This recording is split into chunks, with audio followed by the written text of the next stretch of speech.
Okay, we're going to continue practicing with our time today.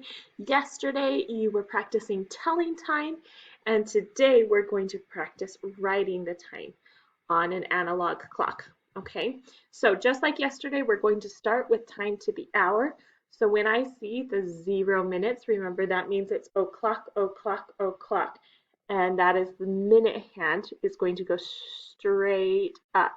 And remember that most clocks have little dots around the outside that are for the minutes. And so we want this to be a long hand, so it's going all the way to those outside dots. And when it's straight up, we know that's 0. It's starting a new hour. And which hour is it starting? I see the 3. So this hand does just point to the 3. It doesn't need to go past the 3. Okay, so there we have 3 o'clock.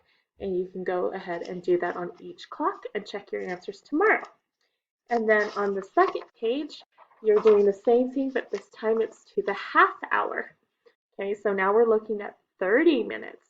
And remember, when we are finding 30 minutes, we can look at those little dots around the outside that are usually there, which would show us that every time we get to a new number, we've counted 5. So we know we can count by 5s to get to 30 and see where we land. So we start at 0, 5, 10, 15, 20, 25, 30. So 30 minutes is going to be straight down.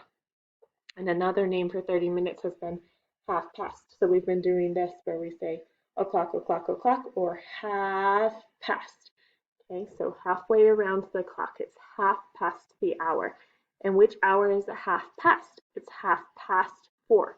So we see the 4 and we go halfway past it, right between the 4 and the 5, and that is where our hour hand is going to point, between the 4 and the 5.